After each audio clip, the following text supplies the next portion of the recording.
Kenapa?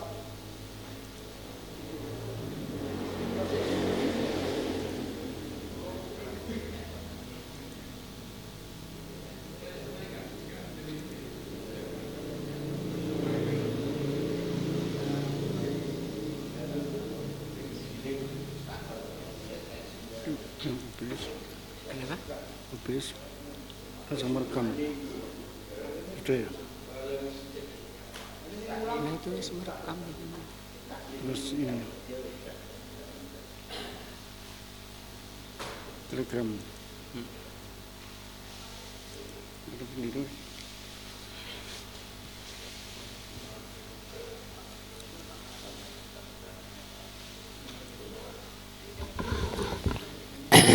Cek.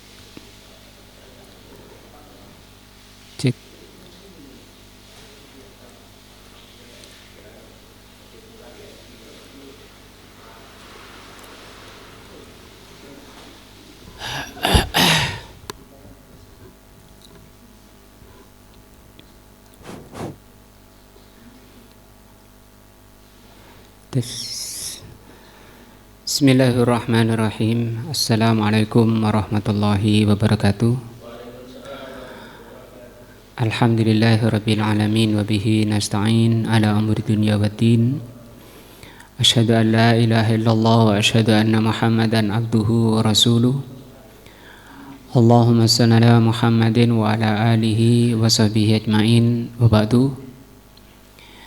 Siang ini pelajaran kita akidah masih berada di muqaddimah kitab Syarah Salasatul Usul. Yang lalu pembahasan tentang 3 hal yang wajib diketahui setiap muslim dan muslimah dan wajib untuk diamalkan. Yang pertama, bahwa Allah Subhanahu wa taala yang telah menciptakan kita dan telah memberi rizki kepada kita, dan Allah Subhanahu wa taala tidak membiarkan setiap kita itu begitu saja. Tapi Allah Subhanahu wa taala mengutus Rasulnya. Barang siapa yang mentaati, dia akan masuk surga, dan yang maksiat kepada Rasul masuk neraka. Itu yang masalah pertama. Sekarang masalah kedua, kata beliau, as-saniyatu, masalah kedua, annallaha la yarda, bahwa Allah Subhanahu wa taala tidak ridho an yusraka ma'ahu ahadun, ada seseorang yang disekutukan bersama Allah,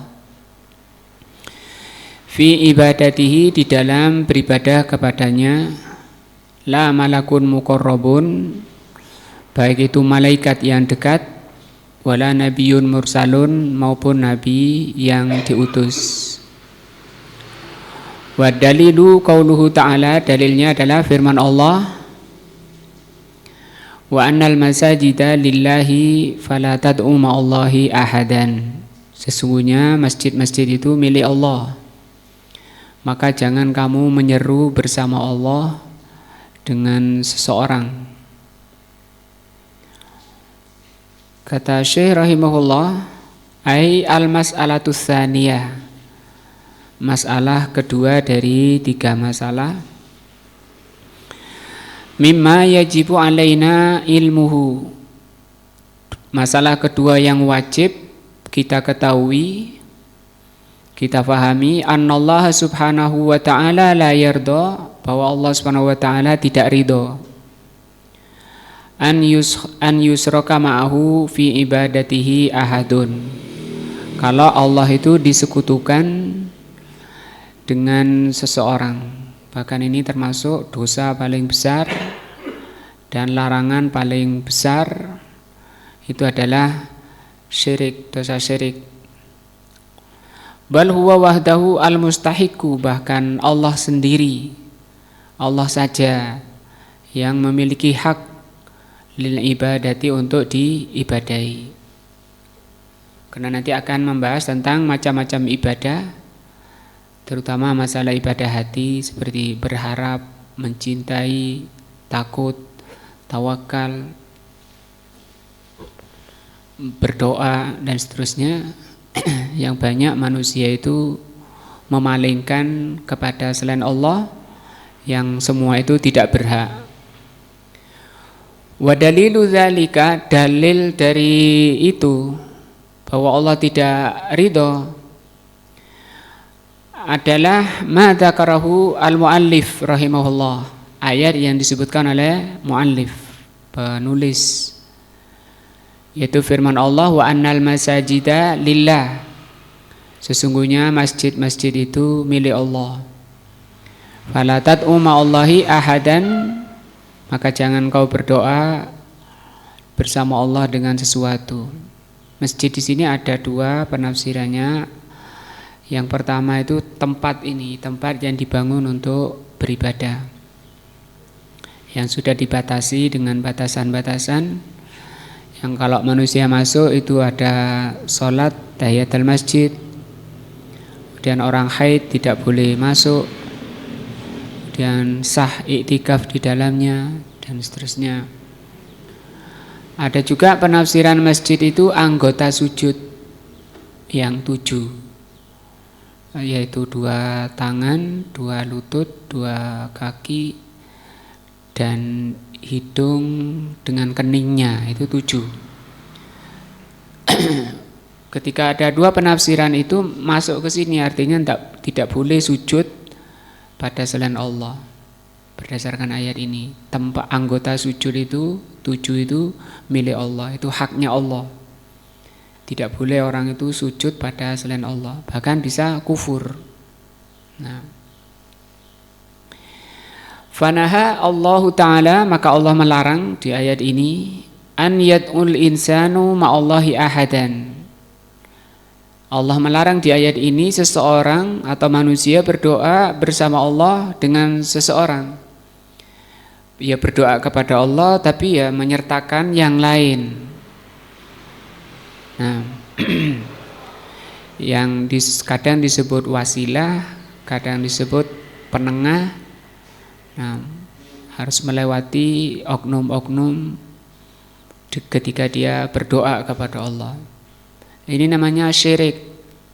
Kalau berdoa pada selain Allah saja itu bukan syirik, tapi kufur.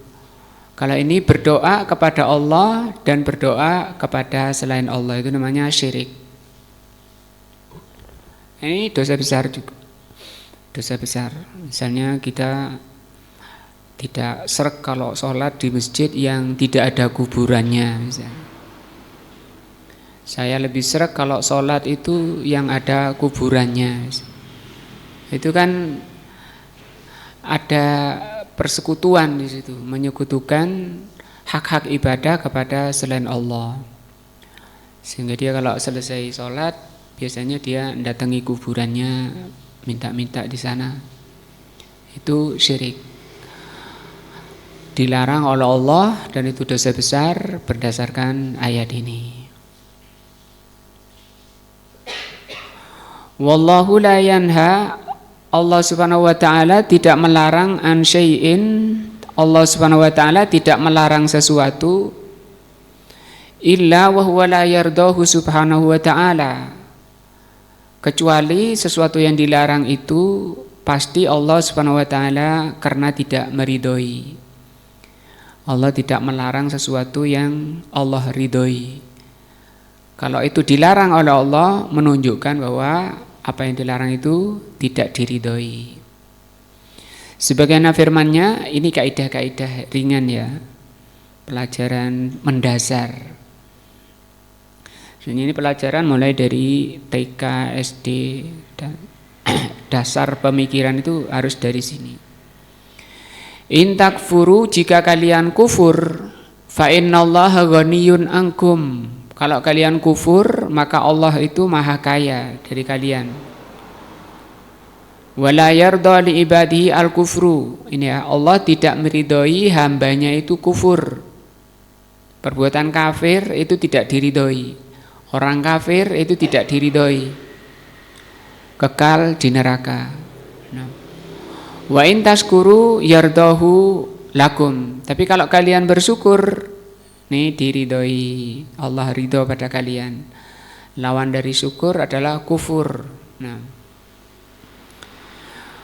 ini ayat yang menerangkan bahwa segala sesuatu yang tidak segala sesuatu yang dilarang itu karena Allah tidak meridhoi. Wa qala ta'ala fa in tardau anhum, kalau kalian ridho tentang mereka pada mereka, fa innallaha la yarda 'anil qaumil fasikin. Sungguhnya Allah tidak meridhoi kaum yang fasik. Walaupun kita ridho, nah itu juga ciptaan Allah, itu juga manusia, mereka juga ada baiknya orang-orang fasik. Kemudian kita mencintai mereka, meridhoi mereka, itu salah, meridhoi kefasikan. Nah, kata Allah, kalaupun kalian meridhoi mereka, Allah tidak ridho. Fal kufru, maka kekufuran, wasyirku dan kesyirikan, la yardahullahu subhanahu wa ta'ala.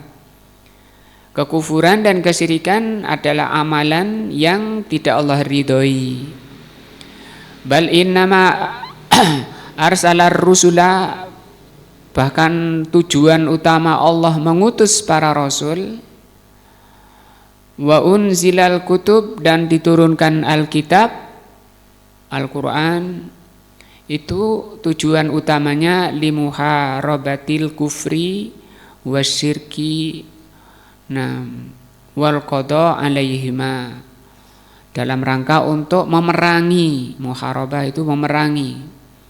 Memerangi apa? Kekufuran dan kesyirikan.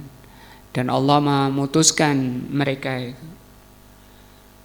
Nah, artinya kekal di neraka orang kafir dan orang syirik.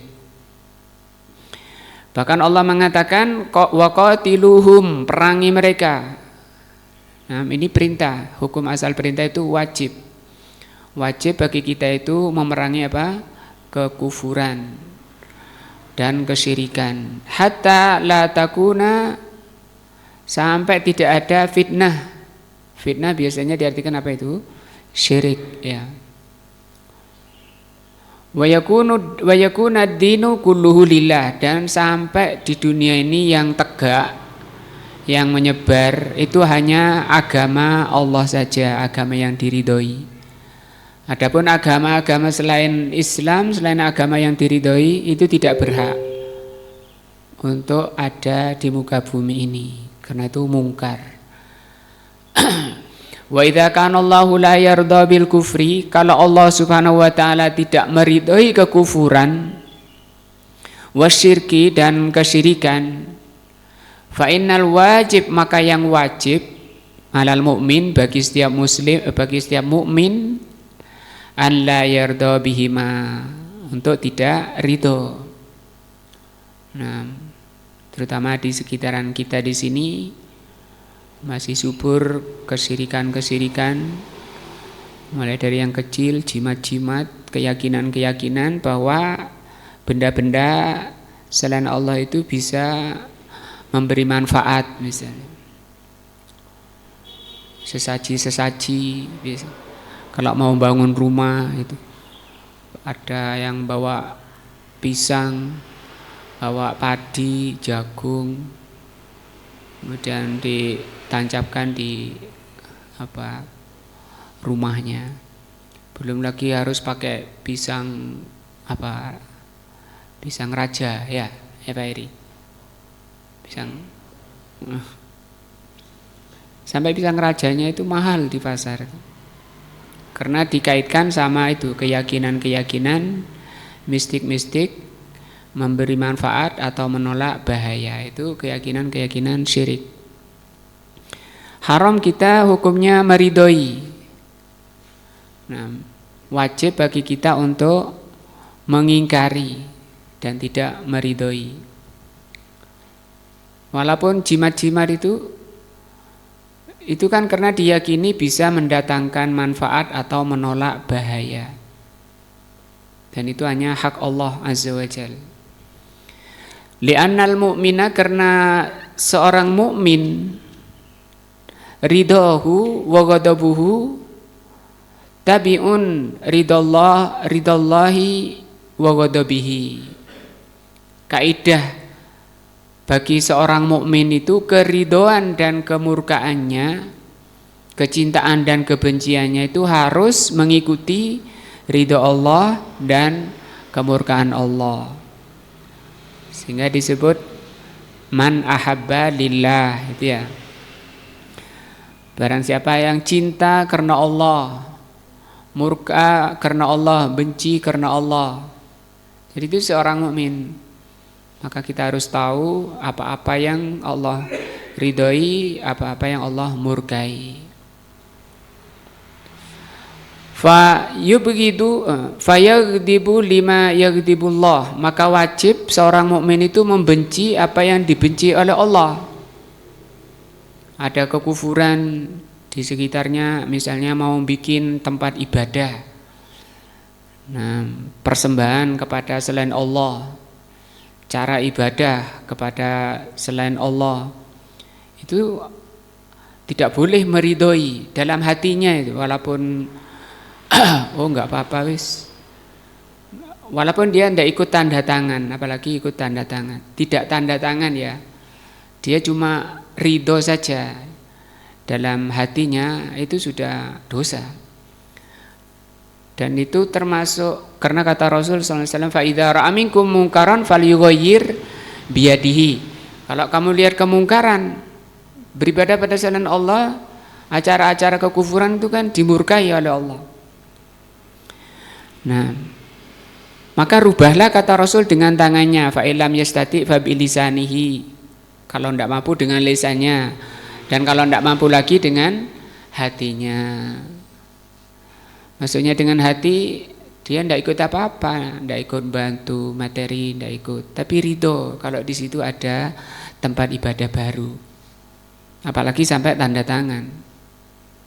Ridho saja itu sudah nggak boleh. Nah, oh di situ ada pentas, maksiat, nah, mungkar. Kenapa kamu enggak ke sana? Enggak punya uang, kan bensinnya. Kalau ada, tak kasih berangkat misalnya. Sejane kepingin berangkat, itu namanya ridho kan, di dalam hatinya, seneng. Walaupun jauh, di mana, di Jakarta misalnya, tapi seneng. Ketika yang main itu idolanya, misalnya. Itu kemaksiatan. Nah, maka demikian kata beliau, kemurkaan seorang mukmin itu mengikuti kemurkaan Allah. Wa yarda bima yardahu Allahu azza wa jal, maka seorang mukmin harus meridhoi segala yang Allah ridhoi.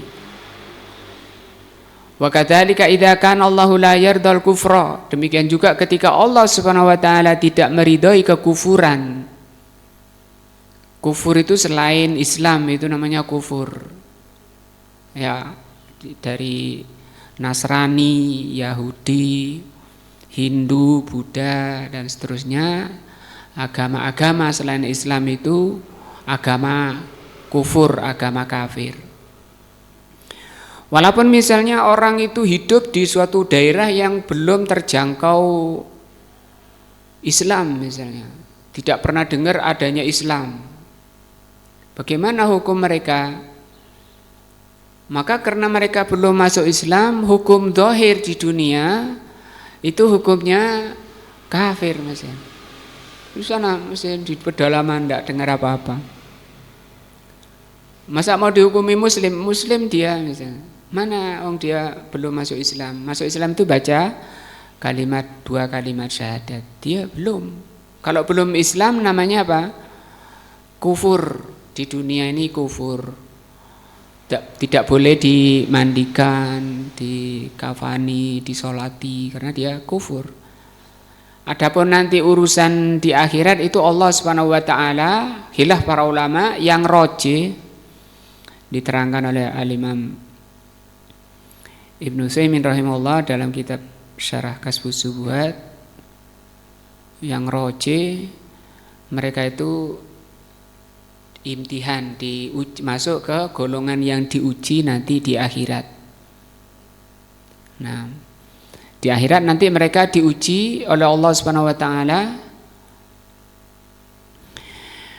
Termasuk 4 orang, yang pertama anak kecil yang meninggal.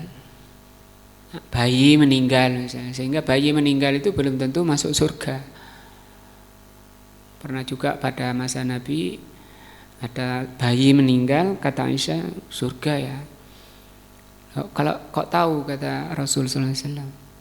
Karena kan catatan surga neraka itu kapan? Masih 120 hari janin, usia janin, masih dalam kandungan.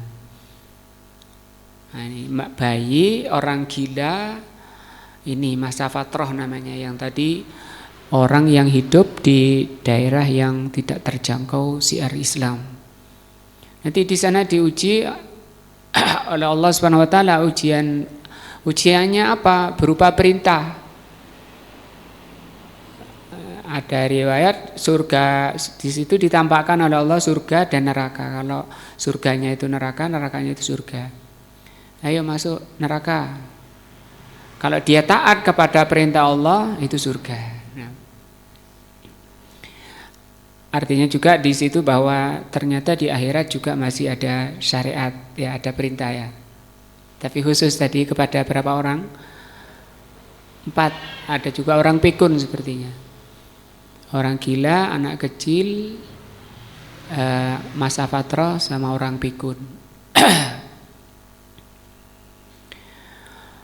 Allah Subhanahu wa taala tidak meridhoi kekufuran. Nah, kekal di neraka orang kafir itu selama-lamanya. Karena memang neraka itu oleh Allah dicipta untuk orang kafir. Tidak untuk orang beriman, tidak untuk orang muslim. Tapi kok banyak orang beriman, orang muslim masuk neraka, itu hanya sebagai pembersihan, sebagai pensucian, karena di dunia sampai selesai di dunia enggak bersih-bersih. Padahal sudah banyak yang Allah ciptakan pembersih-pembersih di dunia itu. Pertama, amal soleh. Amal soleh itu membersihkan, menghapus dosa-dosa. Yang kedua, musibah, ya, musibah bencana, musibah itu juga dalam rangka pembersihan. Yang ketiga, nanti di alam barzah, dipukuli malaikat itu. Kok sik wake kotorane. Nanti di mahsyar 50.000 tahun di bawah matahari. Kok sik ono ae. Nah, itu melayang di atas neraka selama 70 tahun, masuk ke dalamnya, naudzubillah. Nah, tapi juga ada orang yang bersih, sudah di dunia ini bersih. Nah, di dunia bersih, apalagi kalau sudah menyelesaikan hidup di dunia itu kondisinya sudah bersih. Sehingga nanti masuk surga itu tanpa hisab dan tanpa azab. Ada 2 golongan. Nah, yang masuk surga tanpa azab, tanpa hisab dan tanpa azab.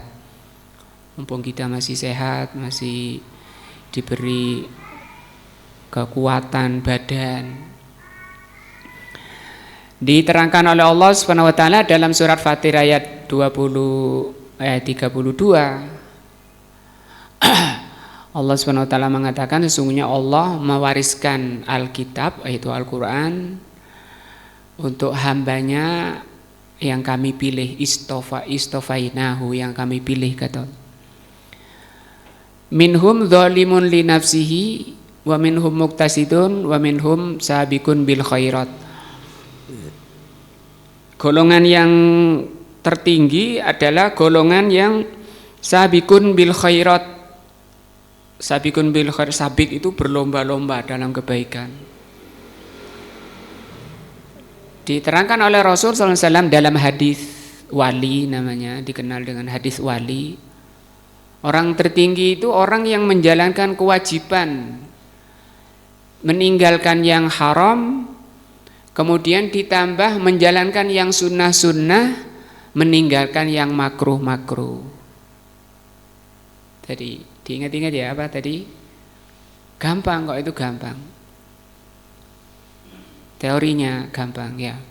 Menjalankan kewajiban, meninggalkan yang haram, menjalankan sunnah-sunnah, meninggalkan yang makruh. Itu masuk nanti sabiqul bil khairat. Dibahas rinci oleh Al-Imam Ibnul Qayyim dalam kitab Thariqul Hijratain, bahwa orang yang golongan pertama ini bisa menghabiskan 24 jam itu kondisinya di bawah syariat Allah, baik zahir dan batinnya. Pikirannya, hatinya tidak lalai, juga demikian dalam seluruh aktivitas hidupnya itu bersambung dalam perkara-perkara yang diridhoi oleh Allah Subhanahu wa taala. Nah, itu mereka yang tertinggi. Yang kedua, muqtasidun. Kalau sabiqun bil khairat itu disebutkan tadi ya di surat Fatir ayat 32, atau juga di dalam surat Mutaffifin. Di surat Mutaffifin Allah sebutkan mereka itu disebut dengan muqarrabun. Muqarrabun ainai yasrabu biha al muqarrabun. Ainan nanti di surga orang-orang sabiqun bil khairat itu minum dari sumbernya langsung. Kemudian di surat Al-Waqiah oleh Allah Subhanahu wa taala disebut dengan ibadullah. Ini namanya sabiqun bil khairat. Yang kedua muqtasidun, atau di surat Al-Waqiah disebut ashabul yamin. Golongan kedua ashabul yamin itu muqtasidun, orang yang di bawahnya tadi. Bagaimana orang yang di bawahnya ini? Mereka menjalankan kewajiban, menjauhi larangan yang diharamkan. Nah, dua golongan ini yaitu muqtasidun dan sabiqun bil khairat ini dibawakan oleh Imam Ibnul Qayyim hadis dari Abu Darda bahwa mereka itu masuk surga tanpa hisab dan tanpa azab. Maka kita jangan malas-malas untuk mengisi waktu 24 jam itu dengan suatu yang Allah cintai dan Allah ridhoi. Sunnah-sunnah. Nah. Yang ketiga namanya zalimun li nafsihi. Zalimun li nafsihi itu orangnya zalim karena ngikuti nafsunya. Orang yang masih terbawa oleh seruan-seruan nafsu. Nah, seruan-seruan nafsunya. Sementara nafsu itu memang oleh Allah Subhanahu wa taala dijadikan musuh dalam diri kita. Yang nafsu itu selalu memerintah dalam kejelekan. Allah berfirman gimana? Inna nafsa la ammaratun bisu. Nafsu itu selalu nyuruh dalam kejelekan. Nah, kemudian apa nafsu ini bisa dibina, dikuasai? Bisa. Dengan tadi meningkatkan ibadahnya, imannya terus ditambah, imannya ditingkatkan terus. Setiap saat ditambah, dikuatkan imannya. Bagaimana supaya semangat menambah iman? Dengan himmatul aliyah namanya. Himmatul aliyah itu tekad yang tinggi, cita-cita yang tinggi. Cita-cita yang tinggi itu tadi sifat-sifat sabiqun bil khairat. Jangan rendahan cita-citanya, karena kalau rendah itu tadi ini malas, itu malas, nunda-nunda. Akibatnya kata Al-Imam Ibnu Qayyim kayak burung gitu loh. Burung itu kalau terbangnya rendah, burung kalau terbangnya rendah itu sama dengan orang yang cita-citanya rendahan. Burung kalau terbang rendah, dilempar sama batu sama anak-anak ya. Kalau gak kena di apa? Manjanik, diketepel. Kalau punya tembak, burung ditembak dia. Tapi kalau tinggi, terbang tinggi, citanya tinggi, tidak bisa. Nah, demikian juga nafsu kalau dituruti terus. Nafsu itu bagaimana mengendalikan supaya mudah mengendalikan nafsu? Itu tadi dengan apa? Cita-cita yang tinggi, dilatih dirinya, dibina dirinya. Nah, idza kana Allah wa kadzalika idza kana Allahu la yarda al-kufra. Demikian kalau Allah Subhanahu wa taala tidak meridhoi kekufuran, wala asyirk wala syirka, dan Allah tidak meridhoi kesyirikan, fa innahu la yaliqu bi mu'minin, maka tidak pantas dan tidak boleh bagi seorang mukmin an yarda bihima. Nah, tidak boleh meridhoi acara-acara kekufuran, keyakinan kekufuran. Nah, walaupun misalnya catering ya, ada ibu-ibu datang, Bu pesen nasi kotak, acara apa ini? Natalan. Bikinkan nggak Pak Ahmad? Ini catering kok. Nah, atau diundang untuk acara Natalan kayak gitu aja, maka itu tidak boleh. Dibahas oleh Syekhul Islam dalam Iqtida' Shiratal Mustaqim. Kenapa kita nggak ridho? Namanya nggak ridho, benci. Benci saja itu sudah, kata Rasul SAW, wadzalika at'aful iman. Itu paling rendahnya keimanan. Kalau bisa dengan lisannya, Pak, nggak boleh. Yang diibadahi itu hanya Allah. Coba ceritakan itu di surat Maryam. Nabi Isa mengatakan, qala inni Abdullah. Kata siapa itu? Nabi Isa itu ucapan pertama yang keluar dari lisannya seorang bayi.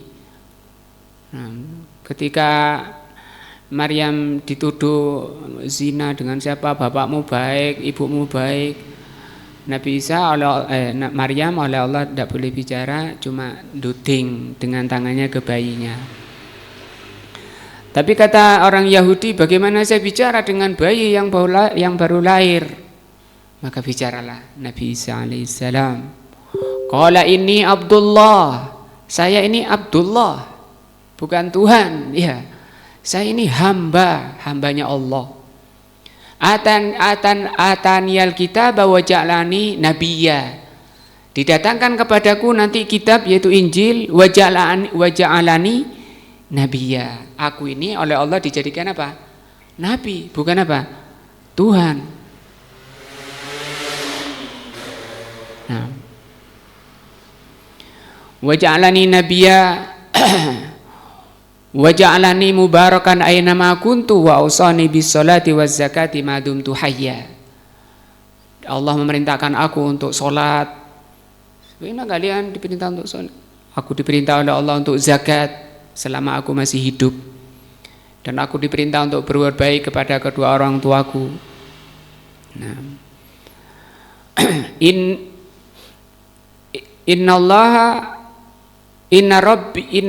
rabbi wa rabbukum fa'budu. Kata Nabi Isa, innallaha rabbi wa rabbukum. Apa artinya? Sesungguhnya Allah itu Tuhan kita dan Tuhan kalian. Ngapain kalian mengatakan aku ini Tuhan? Tidak ada perintah dari Nabi siapapun. Nabi Isa ajarannya sama dengan seluruh nabi-nabi. Nah, maka seorang mukmin tidak boleh meridhoi kekufuran dan segala atributnya, segala ajarannya, segala amalannya. Walaupun cuma suruh bikinkan yang membesarkan atau yang berisi siar-siar keagamaan. Kalau kaitannya dengan duniawi, tidak apa-apa. Rasulullah juga muamalah, urusan duniawi, dagang dengan Yahudi. Sampai meninggalnya pun beliau baju besinya masih digadaikan pada orang Yahudi. Kadang Rasul pinjem ke orang Yahudi kurma kayak gitu. Wasyirku, kesyirikan itu amruhu khatirun. Kesyirikan itu perkaranya bahaya. Paling bahaya itu syirik. Qala Allahu azza wa jalla, Allah mengatakan innallaha la yaghfiru an yushraka bihi. Sesungguhnya Allah Subhanahu wa taala tidak mengampuni kesyirikan. Wa yaghfiru ma duna dzalika liman yasha, dan Allah mengampuni dosa-dosa selain syirik bagi siapa yang dikehendaki. Nah, di sini khilaf para ulama, syirik yang tidak diampuni apa syirik besar saja atau semuanya? Karena ini umum, maka untuk hati-hatinya semuanya, semua kesyirikan itu tidak diampuni sampai dia bertaubat. Tapi kalau taubat walaupun itu dosa besar itu diampuni, karena Allah itu mengampuni dosa-dosa semuanya. Nah, dosa syirik itu dosa yang tidak diampuni, mulai dari syirik kecil sampai besar. Syirik yang samar maupun yang tampak. Yang samar apa? Kata Rasul sallallahu alaihi wasallam, syirik seperti semut hitam di atas batu hitam di tengah kegelapan malam. Bagaimana itu orang yang sholat? Ada malah dia ibadah ya. Sholat, tapi ketika ada orang melihat dia menghiasi sholatnya. Namanya apa itu? Riya ya. Jadi riya ini termasuk syirik, tidak diampuni. Nah, atau sum'ah, atau apalagi dosa syirik kecil itu contohnya bersumpah pada atau dengan selain Allah. Kalau bukan syirik, dosa itu diampuni oleh Allah Subhanahu wa taala bagi siapa yang Allah kehendaki. Jadi sangat berbahaya. Nah, juga firman Allah Subhanahu wa taala, innahu sesungguhnya man yusyrik billahi, barang siapa yang syirik kepada Allah, faqad haramallahu alaihi al-jannah. Allah haramkan baginya jannah, surga. Wa ma'wahu an-nar. Tempat kembali mereka adalah neraka. Kan bahaya. Wa ma lidzalimina min ansor, dan tidak ada penolong bagi orang-orang yang syirik.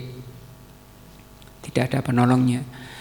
Juga sabda Nabi sallallahu alaihi wasallam, man laqiyallaha, barang siapa yang bertemu Allah, la yusyrik bihi syai'an, kondisi tidak menyekutukan Allah dengan sesuatu, dakhalal jannah, dia pasti masuk surga asalkan tidak syirik. Walaupun dosanya banyak sebesar bumi, masuk jannah. Akhirnya itu jannah, walaupun mungkin karena dosanya harus dibersihkan dulu. Tadi proses pembersihannya melalui berapa tadi? Berapa Pak Heru? Berapa tadi Amar? Proses pembersihan amal soleh ya. Kedua musibah. Ketiga azab kubur. Keempat mahsyar. Kelima neraka. Nah, wa man laqiyahu yusriku bihi, barang siapa yang ketemu Allah, berjumpa dengan Allah kondisi syirik, menyekutukan Allah dengan sesuatu, dakhalan nar. Nah, kalau sampai mati belum bertobat, makanya Rasul mengajari doa berlindung dari kesyirikan yang diketahui maupun yang tidak diketahui. Nah, ini yang kedua, permasalahan kedua yang wajib diketahui oleh setiap muslim maupun muslimah dan wajib diamalkan. Yang ketiga, as-salisatu annaman ata'ar rasulah, barang siapa yang mentaati Rasul, wa wahhadallaha, dan mentauhidkan Allah, la yajuzu lahu muwalatu, tidak boleh dia itu muwalat, loyal, mencintai, man haddallaha wa rasulahu, mencintai orang-orang yang memusuhi Allah dan memusuhi Rasulnya. Walau kana aqraba qaribin, walaupun orangnya itu orang keluarga terdekat, bapaknya, ibunya. Wa dalilu qauluhu ta'ala, dalilnya atas prinsip ini adalah firman Allah dalam surat Mujadilah ayat 22, la tajidu qauman, kamu tidak akan mendapati kaum, yu'minun, yang beriman, billahi wal yaumil akhir. Ya, kata Allah Subhanahu wa taala, kamu tidak mendapati orang beriman itu, beriman kepada Allah dan hari akhir itu, yuwaduna, mereka malah bercintaan, menyukai, mencintai, loyal, membela, man haddallaha wa rasulahu, loyal, cinta kepada orang-orang yang memusuhi Allah dan Rasulnya. Walau kanu aba'ahum, walaupun mereka itu yang memusuhi Allah dan Rasulnya itu bapak-bapak mereka, au abna'ahum, atau anak-anak mereka, au ikhwanahum, atau saudara-saudara mereka, au asyiratahum, atau keluarga mereka.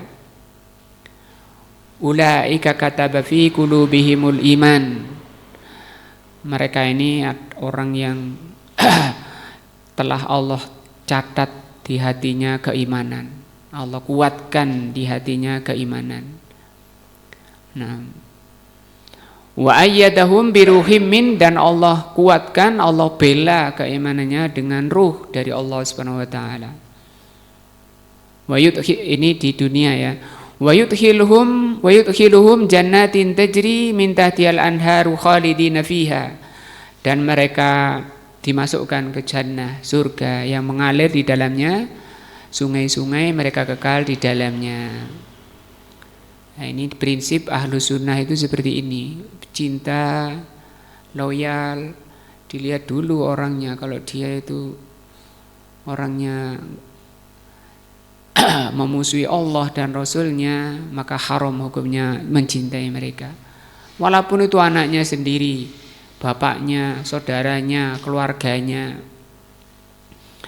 Nah, radhiyallahu anhum, Allah meridhai mereka, waradu'an, dan mereka ridho kepada Allah, keputusan Allah yang seperti ini. Ulaika hizbullah, mereka itu adalah hizbullah. Jadi hizbullah itu orang-orang beriman, jelas kelompoknya, linknya itu jelas, itu orang-orang yang bersama Allah, orang-orang yang tidak memusuhi Allah, orang yang beriman dan taat kepada Allah, itu hizbullah. Ala inna hizballahi humul muflihun, ketahuilah bahwa golongan Allah lah orang-orang yang berbahagia, orang yang sukses. Nah,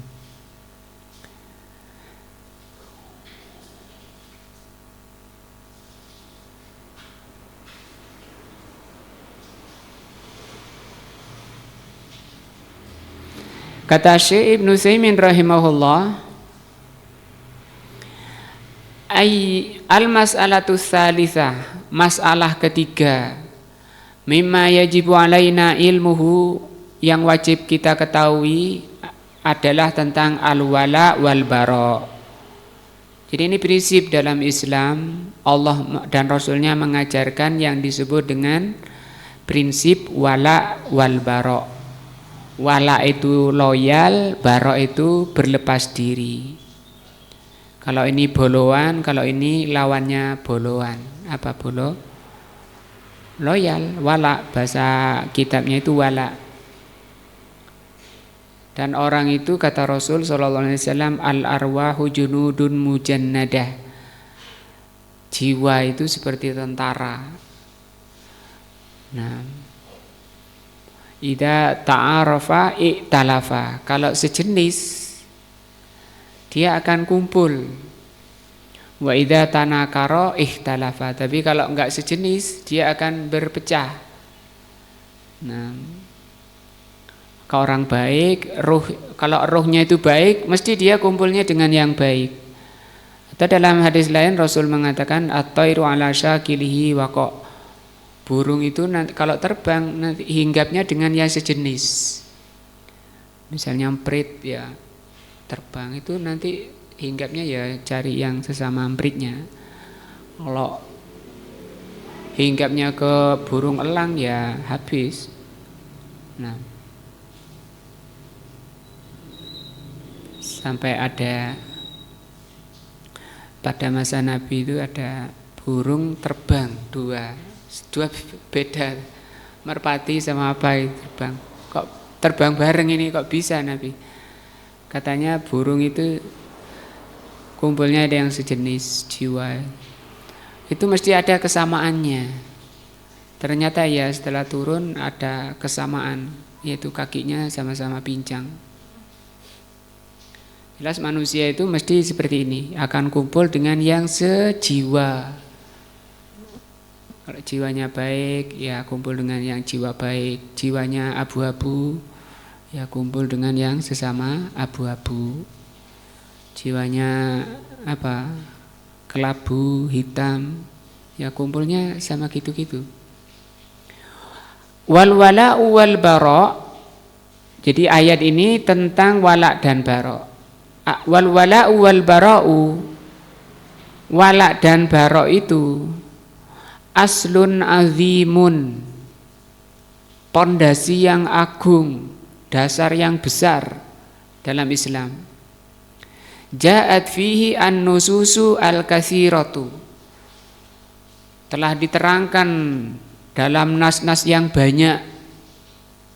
Nah, makanya para ulama jelaskan jangan kumpul sama itu, kumpulnya sama sana, jangan boloan itu. Walaupun grup-grup WA itu biasanya mesti yang sejenis. Grup-grup WA itu kan biasanya sejenis. Karena kata Rasul burung itu jiwa itu kayak tentara, junudun mujannada. Di antaranya adalah firman Allah, ya ayyuhalladzina amanu. Tadi lain ya di atas. Wahai orang-orang yang beriman, la tattahidu bitonatan min dunikum. Jangan kamu jadikan orang terdekatmu itu atau kepercayaanmu itu orang selain kamu. Nah,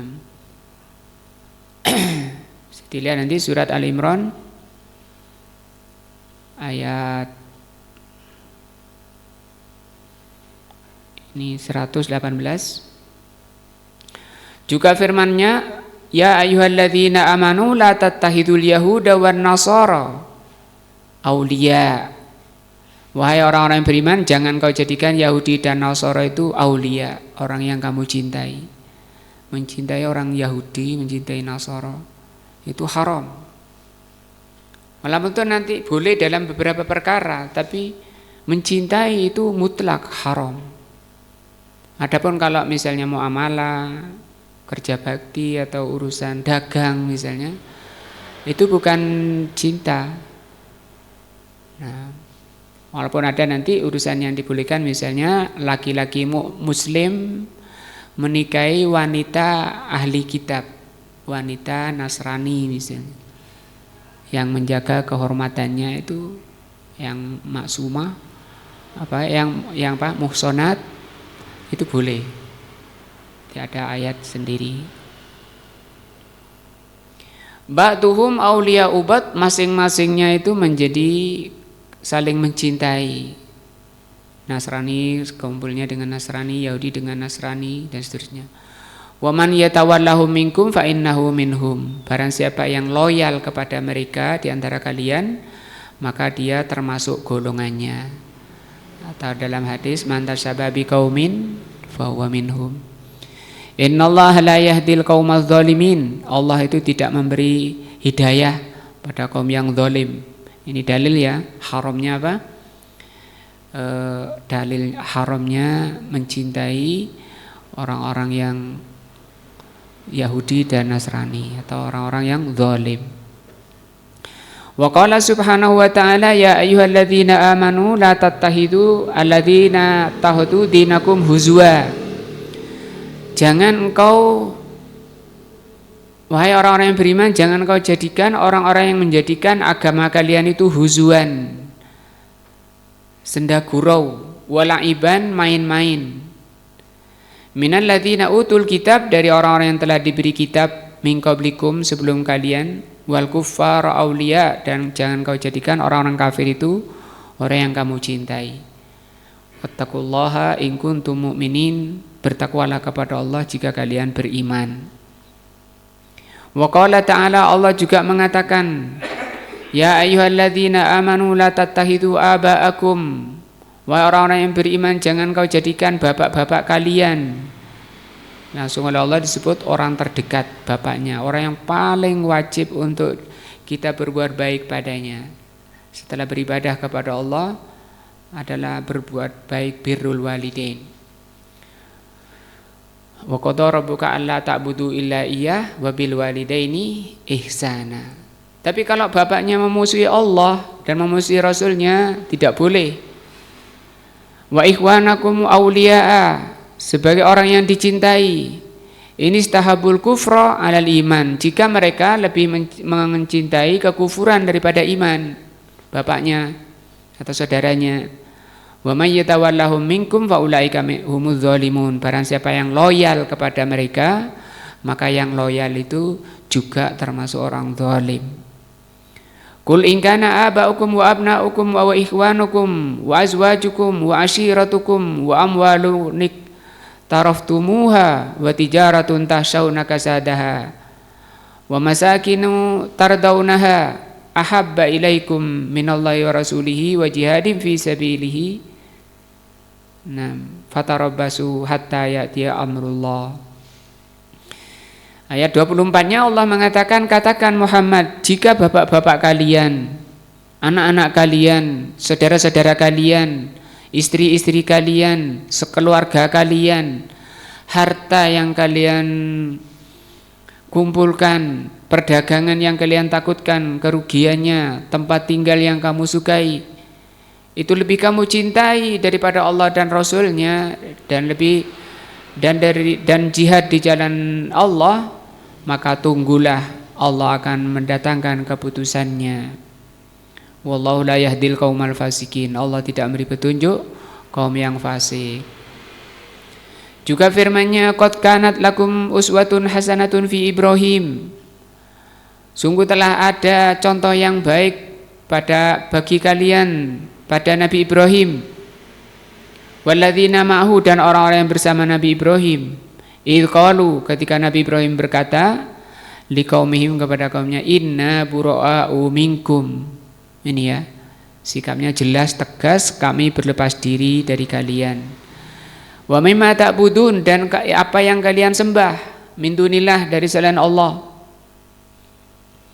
Kafarna bikum, kami kufur pada kalian. Wa bada bainana wa bainakumul adawah, jelas antara kami dan kalian itu permusuhan, wal baghdha, kebencian, abadan, selamanya. Hatta tu'minu billahi wahdahu, sampai kalian mau beriman kepada Allah saja. Nah, ini tadi banyak ayatnya yang beliau bawa Wali anna muwalatu man hadallah, karena mencintai orang yang memusuhi Allah, nah, atau memusuhi Rasulnya, wa mudaratuhu tadullu ala anna fi qalbil insan minal imani billahi wa rasulihi dhaifun. Masih mudarat itu bahasa kitanya mungkin loyal dikit, apa ya bahasa kitanya,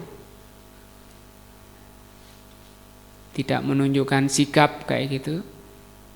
Itu menunjukkan bahwa di hatinya itu masih lemah. Iman kepada Allah dan Rasulnya masih dhaif. Li'annahu laisa minal aqli, karena tidak masuk akal, an yuhibbal insanu syai'an huwa aduwwun limahbubihi. Karena tidak masuk akal manusia itu mencintai musuh yang dicintai. Yang dicintai itu siapa? Allah. Nah, manusia yang beriman itu tidak mungkin mencintai musuh Allah, termasuk ahlul bid'ah gitu, orang-orang yang nyimpang, termasuk musuh orang-orang yang memusuhi Allah dan Rasulnya. Wa muwalatul kuffar takunu bimuna siratihim, loyal kepada orang kafir itu dengan menolong mereka. Tadi menolong, bikin apa ya, atau membela. Wa muawanatihim ala ma huwa alai minal kufri wad dalal, menolong mereka. Diterangkan rinci dalam kitab Iqtida oleh Al-Syekh Syekhul Islam Ibn Taimiyah.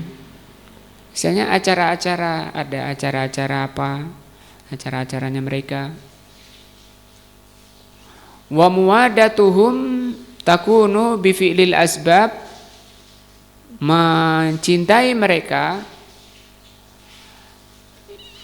itu menjadi sebab allati takunu biha muwadatuhum fatajiduhu yuwatuhum ay yatlubu wudduhum bikulli tariqin.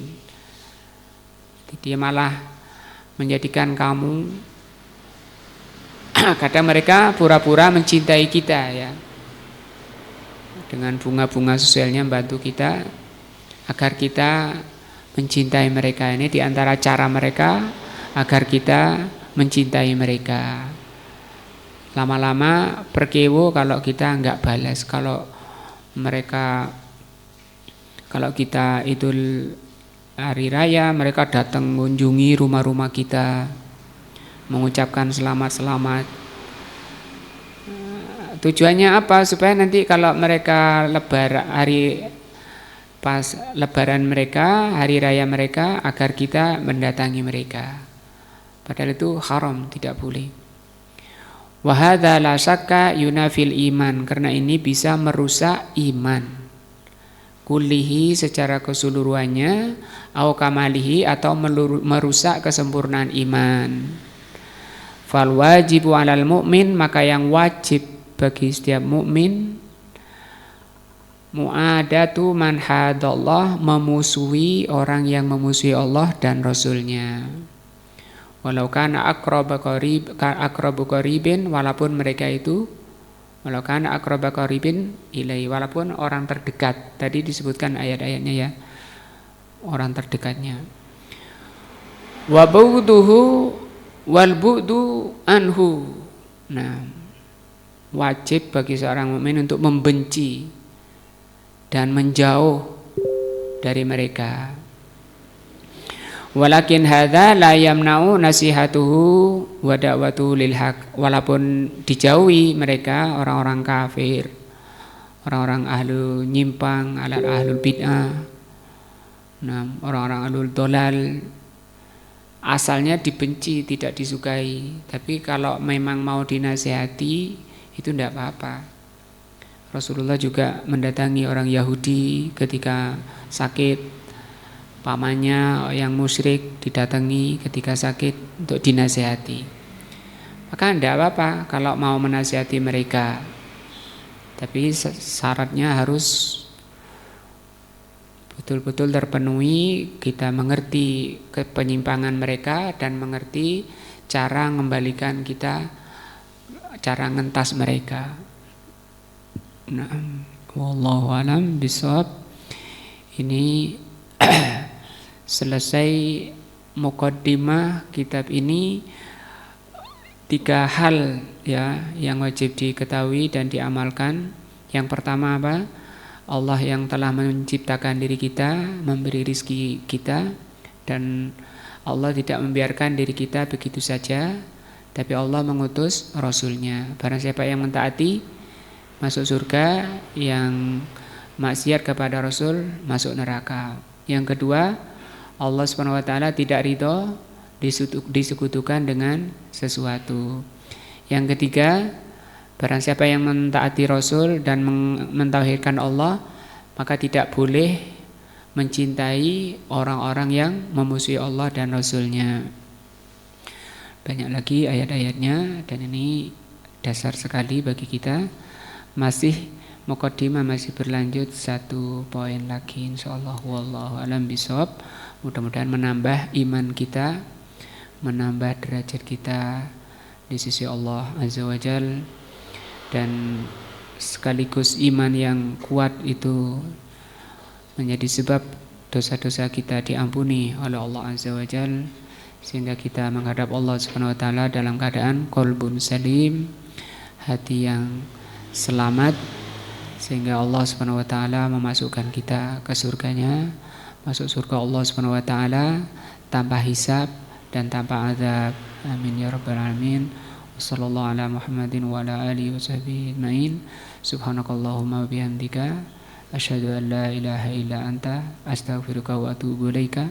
Wassalamualaikum warahmatullahi wabarakatuh.